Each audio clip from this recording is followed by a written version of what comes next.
আসসালামু বন্ধুগণ, আশা করি আপনারা ভালো আছেন, সুস্থ আছেন। আজকে আমি আপনাদের জন্য বার্মিজ আচার তৈরি করার জন্য রেসিপি নিয়ে আসছি। এখানে 1 কেজি আম আছে। আমগুলো ভালোভাবে ছিলে নেব। আমগুলো ছিলে নেওয়া হয়ে গেছে। এবারে আমগুলো চাকা করে কেটে নেব, গোল গোল করে। আমগুলো চাকা করে কেটে নেওয়া হয়ে গেছে। এখন কি করব, আমের ভিতরে যে বিচি আছে, এই বিচিগুলো বের করে নিব। চাকু দিয়ে, চাকুর সাহায্যে, এটা চাকুর মাথা দিয়ে দিয়ে বিচিগুলো বের করে নিব। এরকম মোটা করে কেটে নিছি। আপনারাও এভাবে মোটা মোটা পিস করে কেটে নেবেন। দেখেন, এরকম মোটা মোটা সাইজ করে কেটে নেবেন আপনারা। পানির মধ্যে আমগুলো দিয়ে দিব, তাহলে আমের থেকে কষগুলো বের হয়ে যাবে। এবারে আমগুলো ভালোভাবে ধুয়ে নিব। আম ভালোভাবে ধুয়ে নেওয়া হয়ে গেছে। দিয়ে দিব 1/2 চামচ লবণ, 250 গ্রাম চিনি দিয়ে দিব। 1 কেজি আম, 250 গ্রাম চিনি। চিনির সঙ্গে আমের সঙ্গে ভালো করে মাখাই নিব। চিনি দিয়ে আমগুলো ভালোভাবে মেখে নেওয়া হয়ে গেছে। আমরা এবার কিচেনে ফিরে যাব।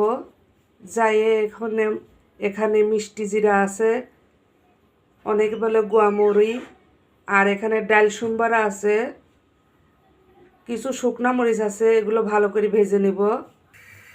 এগুলো ভেজে নেব।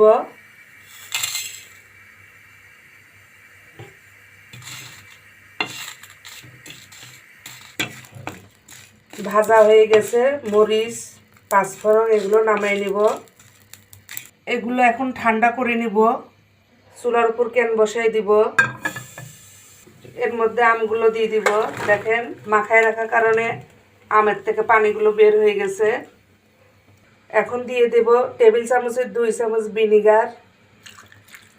ভিনিগারটা দিলে আচার ভালো থাকে, নষ্ট হয় না।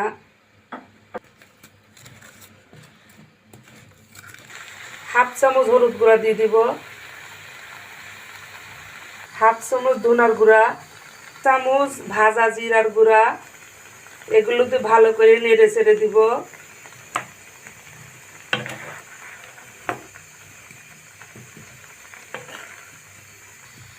নেড়ে চেড়ে মিক্স করে নেওয়া হয়ে গেছে। আমগুলো এখন সিদ্ধ হতে থাকুক। আমরা ভেজে রাখা মশলাগুলো পাটাতে ভালো করে গুঁড়া করে নিব। আমটা দেখেন হালকা হালকা সিদ্ধ হয়ে গেছে, কারণ এই আম বেশি সিদ্ধ করা যাবে না। এটা দাঁতের নিচে কসকস করবে, যাতে খেতে ভালো লাগে, শক্ত হয়। আর এই আচার, বার্মিজ আচার তৈরি করতে গেলে অবশ্যই আম কচি দেখে নিতে হবে, মানে হালকা শক্ত হয়েছে এই ধরনের আম নেওয়া লাগবে। কারণ বেশি শক্ত হলে সেই আম বটি দিয়ে আপনি চাকা করে কাটতে পারবেন না। এবারে গুঁড়া করা মশলাগুলো দিয়ে দিব।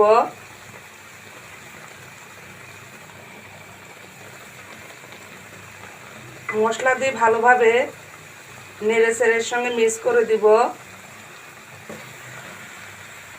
একদম আলতু হাতে নাড়তে হবে, যাতে আচারটা ভেঙে না যায়। হালকা করে নিচে দিয়ে খুন্তিটা ঢুকাই দিয়ে হালকা করে নাড়তে হবে।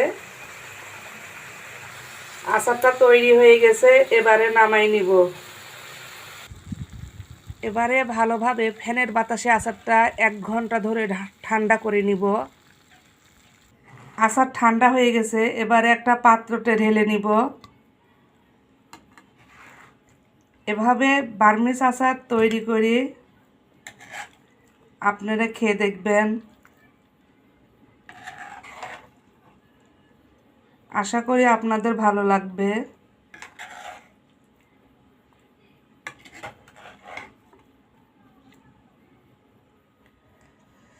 আপনারা সবাই ভালো থাকুন, সুস্থ থাকুন। এরপরে দেখা হবে নতুন কোনো রেসিপি নিয়ে। আজকে এখানেই শেষ করলাম। আল্লাহ হাফেজ।